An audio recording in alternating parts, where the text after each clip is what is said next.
everyone, very very good morning. এই বাড়িটা কেমন বলেন তো? চারিদিকে নানা ধরনের গাছ রয়েছে। আমি সকাল সকাল ঘুম থেকে উঠে চলে গেলাম মরিচ বাগানে। আমার কালো মরিচগুলো খুবই প্রিয়, তো অনেকগুলো কালো কালো মরিচ তুলে নিলাম। এরপরে আমার নজর গেল লেবু গাছের দিকে। টপাটপ করে কিছু লেবু নিয়ে নিলাম। এই দেখুন, এখানে প্রায় 12টার মতো প্লট আছে এবং বাড়ি করা হয়েছে মাত্র দুটো। সো আমি যেখান থেকে করছি এটা দোতলা বাড়ি এবং পাশে আরেকটা হচ্ছে টিন শেড করে রাখা আছে। আর এই তো আশেপাশের যে ক্ষেত প্লাস যে পুকুরগুলো, সেটা তো কি যে শান্তির একটা দৃশ্য, দেখতেই তো মনে হচ্ছে চোখ প্রশান্তিতে ভরে গেল। সো এই তো বর্ষাতে আসলে পুকুর ডোবা নদী নালা সব কিছুই তো জলে টইটুম্বর হয়ে আছে, তাদের সৌন্দর্য বৃদ্ধি করেছে এই বর্ষা। তো আমার তো এরকম খোলামেলা জায়গা যেখানে গেলে গ্রামের একটা ভাইব পাওয়া যায়, এই ধরনের প্লেস আমাকে সবসময় অনেক আকর্ষণ করে। এই ধরনের প্লেসে যাবার কথা শুনলে আসলে আমি এক পায়ে একদম রেডি থাকি যাওয়ার জন্য। তো এই তো ভেতরে আপনারা দেখতেই পাচ্ছেন কি সুন্দর করে ডেকোরেশন করা, ফ্যান, তারপর এসি সব কিছুই অ্যাভেলেবল। সো এটা হচ্ছে ঈদের দিনের ভিডিও। আমরা ফ্যামিলি সহ সপরিবারে চলে গিয়েছিলাম ঈদের সময়টা স্পেন্ড করতে, একটা কোয়ালিটি টাইম কাটাতে। তারপর এই যে কত সুন্দর পাকা রাস্তা, পথচারীরা হেঁটে হেঁটে নিজ গন্তব্যে চলে যাচ্ছে। আর আমার তো প্রকৃতি দেখা যেন শেষই হচ্ছে না।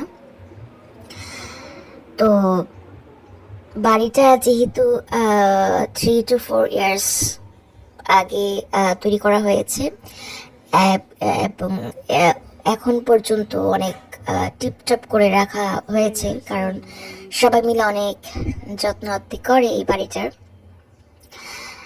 প্রথম প্রথম আসলে যে কোনো জিনিসেরই সবাই অনেক বেশি যত্ন করে, আস্তে আস্তে হয়তো সেই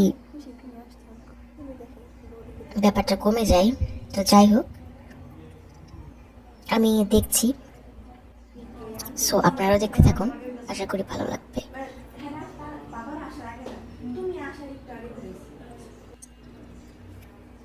দুটো রুম ছিল উপরে এবং 2 রুমের সাথে অ্যাটাচ ওয়াশরুম ছিল, আর লিভিং রুম, তারপর হচ্ছে ডাইনিং রুম। ডাইনিং রুমের সাথে হচ্ছে আবার অ্যাটাচ ওয়াশরুম ছিল, কমন যেটা।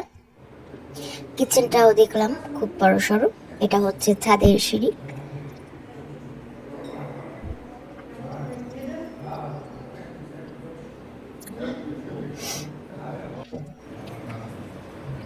কিচেন আছে, কিচেনের সাথে আবার ছোট করে একটা বেলকনিও আছে।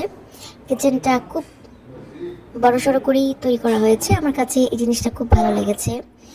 রান্নাঘর আসলে মহিলাদের জন্য আমি বলবো বিশেষ একটা জায়গায়। এই জায়গাটাতে মহিলাদের দিনের বেশিরভাগ সময় থাকতে হয়। সো এই জায়গাটা রিল্যাক্স করা যাবে, মনের আনন্দ নিয়ে কাজ বাজ করা যাবে, এমনই হওয়া উচিত। নর্মালি সব বাসাতে তো আমরা দেখি রান্নাঘরটা কেন জানি সব থেকে ছোট ছোট করেই করা হয়। হ্যাঁ, ছোট হবে, অন্যান্য ঘর থেকে ছোট হবে, বাট এত ছোট না যে রান্নাঘরে গেলেই মনে হয় যে কখন বের হবো কখন বের হবো। মনে মনে এত অশান্তি নিয়ে আসলে পরিবারের সবার জন্য রান্নাবান্না করাটা একটু অস্বস্তিদায়ক। রান্নাঘরটা একটু বড় হলে, খোলামেলা হলে সবার জন্য অনেক বেশি পিসফুল হয়। সেখানে সবাই খাওয়া দাওয়া করছে। আর এই তো এইটা হচ্ছে লিভিং রুম। এখানে এখনো টিভি বা ইন্টারনেট কানেকশনে ডিশ কানেকশন সেগুলি করা হয় নাই, করা হলে আরও ভালো হবে। বারান্দাটা বিশাল বড়, সুন্দর একটা ছাদ রয়েছে। এই ছাদের মধ্যে টবে বিভিন্ন রঙের ফুল যদি লাগানো হয় তাহলে আরো ভালো লাগবে, রঙিন মনে হবে একদম। তো সেগুলিও হবে আস্তে আস্তে আস্তে আস্তে, তো সবকিছুই গোছানো হয়ে যায়। এই তো আমার কাছে মনে হচ্ছে আমার এই ক্ষেত, এই পুকুর, জলাশয় এইসব দেখা আমার যেন শেষই হচ্ছে না। এই সৌন্দর্যগুলি আমাকে সবসময় টানে। মানে গ্রাম মানেই হচ্ছে নদী নালা থাকবে, পুকুর থাকবে, ক্ষেত থাকবে, অজস্র গাছপালা থাকবে। এই তো গ্রাম তো এটাই। যদিও এখন গ্রামের সৌন্দর্যটা আগের মতো পরিপূর্ণভাবে দেখা যায় না, গ্রামও আজকাল শহরের মতো করেই সবাই তৈরি করে। আর এটা হচ্ছে ছাদে, এখানে কাপড় টাপড় ধোয়া হয়, কাপড় টাপড় ধুয়ে সুন্দর করে ছাদে শুকাতে দেওয়া হয়। So thank you for watching.